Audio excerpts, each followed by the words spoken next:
Hey guys, what's up? This is Bharat. You're watching again, and today we're going to be unboxing and taking a look at the new Asus Zenfone 5Z. It's their flagship for 2018. Let's quickly unbox it and have a look.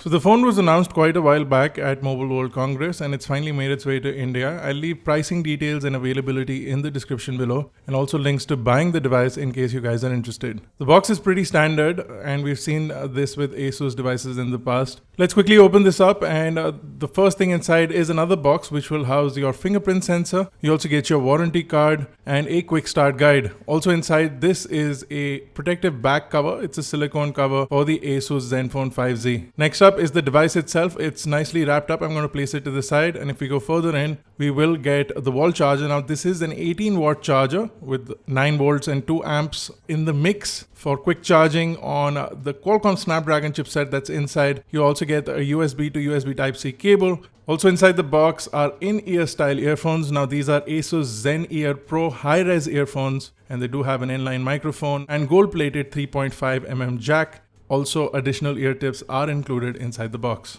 Now let's take a look at the phone itself. I'm going to get rid of this plastic. The device as a flagship phone is pretty nice to look at and it goes right in competition with OnePlus 6, which was also launched earlier this year, almost about a month ago. If you do a quick one over at the front, you do have an 8 megapixel camera with an f2 aperture. It does have an 84-degree field of view and a bunch of features which I'm going to talk about in just a second. The display, which is a really nice display, is a 6.2-inch Full HD Plus with a 2246 by 1080 pixel resolution. It is a Super IPS Plus display with a 90% screen to body ratio. You also have the notch on the top. The phone does have Corning Gorilla Glass, and according to Corning's website, it's Gorilla Glass 3. Now there is a little bit of a chin at the bottom, but all controls are on screen. And at the moment, there is no gesture-based navigation, but Asus might enable that later on. On the bottom of the device, you'll see a 3.5mm headphone jack with a USB Type-C port as well. You also have the microphone and the speakerphone, which are actually quite close to each other. On the right is the power button and the volume button. Both these buttons have a nice chamfer edge to them, so they look nice and premium. Over at the top, you can see the antenna bands and a noise cancellation microphone. And over at the left, also, I see another noise cancellation microphone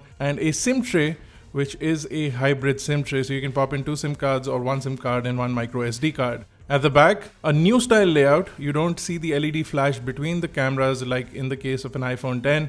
You do have the dual camera vertical layout though, and the primary camera is a 12 megapixel camera with an f1.8 aperture and a 1.4 micron pixel size. This is a Sony IMX363 sensor. The second camera, which also senses the depth and is a wide camera, is an 8 megapixel camera which sits on the top on the back side. The back also does have the fingerprint sensor and a few markings along with the Asus logo, and it is also a glass back, so I'm assuming there is Gorilla Glass on the back as well, hopefully. Otherwise, I would recommend that you use this device in the case that it comes with. The phone does come with Android Oreo and Asus's new Zen UI 5. A lot of nice features, but the overall display, the use of fonts and the colors look really nice to boot. The display is also pleasant to look at, but it's not the best viewing angles that I've seen on a smartphone, and if you go towards the side, the screen does tend to darken out quite a lot. So it's not the best viewing angles, but the display is quite sharp and it looks good indoors as well as outdoors if you're looking at it dead straight. You also have the ability to hide the notch in the settings panel. The phone also does come with Face Unlock, which is becoming pretty standard nowadays. Face Unlock is actually pretty fast. Also, the fingerprint sensor is blazing fast before I can even show you guys the phone gets unlocked. So it's a really fast and responsive fingerprint sensor. The fingerprint sensor can also be used to pull down the notification shade. Like I mentioned earlier, the phone does not have a gesture-based navigation, but I believe it's something that Asus will enable later on. Now the phone does come with a whole host of Zen UI applications that we'll go through in the full review. The 5Z also has a Zen emoji, which is like Apple's Animoji, but graphics and the overall sensing quality is nowhere near what the iPhone 10 can do. So definitely not as good, but it's a decent attempt from the company. You cannot customize these, so they're nowhere near what Apple has done with the new Memoji in iOS 12, but these are cool and a lot of people can use them. The camera app is pretty impressive, and the overall first impressions we got from the camera are also really good. Image stabilization seems to be really good on the 5Z, along with the 4K video recording at 60 frames per second, which this phone supports natively, which is a really good thing. The phone also does have depth mode, which it uses the 8 megapixel and the 12 megapixel sensors together to give you a really nice depth mode. The phone also does have AI features, so it'll automatically sense what environment you're in or what the photograph is and automatically give you a best setting to get that picture. Of course, we'll check that out once we do a full review of the device.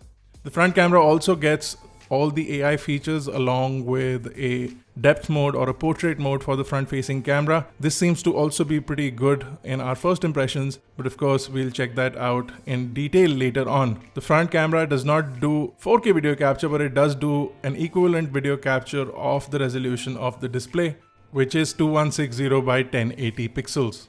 This of course is negating the notch, so you will not get the notch in your video recording, of course.